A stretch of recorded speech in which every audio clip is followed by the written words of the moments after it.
मेरा नाम है इमरान इस्माइल मेमन, सेक्रेटरी जमीयत उलमा हिंद सूरत। अपना रविवार को 9:30 बजे छोटा सा बनाओ बच्चों का आपस में झगड़ा हुआ।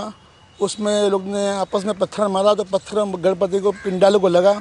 उसमें उसने बच्चे को रिश्ता में बिठा दिया न पूरा प्री प्लानिंग के तौर पर उस घटना को बड़ा किया गया। बच्चों को पकड़ भी लिया, कौन बच्चे है सामने हैं, उनको मारते मारते ले भी गए पुलिस स्टेशन। तो मान लो वही रफा दफा हो जाता। बच्चों को उसकी सज़ा उसके एतबार से मिलनी चाहिए। फिर इस मामले को बड़ा करना, उसका मैसेज वायरल करना और थोड़ी ही देर में हज़ारों का टोला जमा हो जाना। अंदर हमारे महल्ले के कोई हमारे हिंदू भाई नहीं थे, ये बाहर से आए हुए थे। तो प्री प्लानिंग तो ये मैसेज वायरल करने वाला कौन, ये कौमी शरूफ ने कौमी दंगा खड़ा करने का ये प्लानिंग बनाने वाला कौन, इसके पीछे क्या मकसद है, कौन सा लाभ खाटना चाहते हैं, क्या उसके लिए कोई चोटी में कोई लाभ हिंदू मुस्लिम का लेना चाहते हैं, कुछ सेवा करनी पा रही है बीजेपी, तो उसको कुछ बताना चाहते हैं कि हम इस तरह हिंदू मुस्लिम करके हम वोट ले लेंगे। तो क्या इसका मकसद है? तो ये मकसद यही अंदर छुपा हुआ था। फिर कौमी दोनों तरफ पत्थर मारा, पहले पत्थर मारा गैर मुस्लिम की तरफ से शुरुआत हुआ, सब जोश में थे, हज़ारों का मजमा था, उनकी ताकत थी, पुलिस साथ में उनकी थी।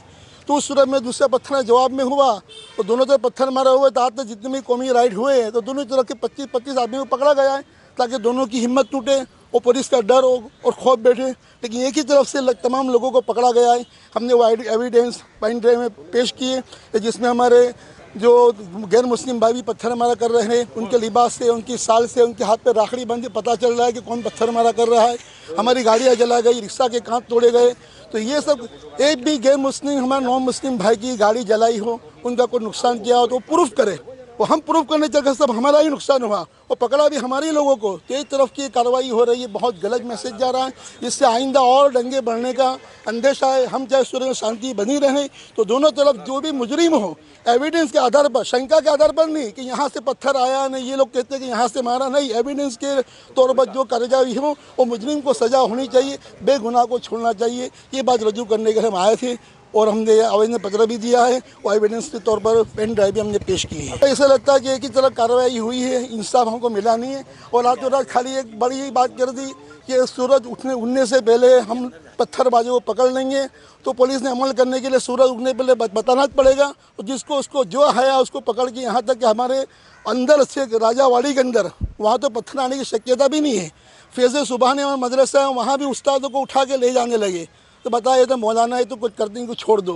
ये दाढ़ी वाले बुजुर्ग हकीम साहब हैं और उनकी 65 साल की उम्र है, उसको ही पकड़ के ले जाने लगे कि साहिब बार बुलाते हैं तुम आओ। तो उसको ही बताइए बुजुर्ग इनको छोड़ दो। मैंने कहा क्या मेरा जुर्म किया है, तब उनको छोड़ा है। तो अंदर आके भी पकड़ रहे थे, पता चला पकड़ने अंधाधुनी बिल्कुल आँख बंद के जिसको आया उसको दरवाजा तोड़ कर पकड़ा है। न पुलिस का लिबास है, न प्लेट लगी हुई है।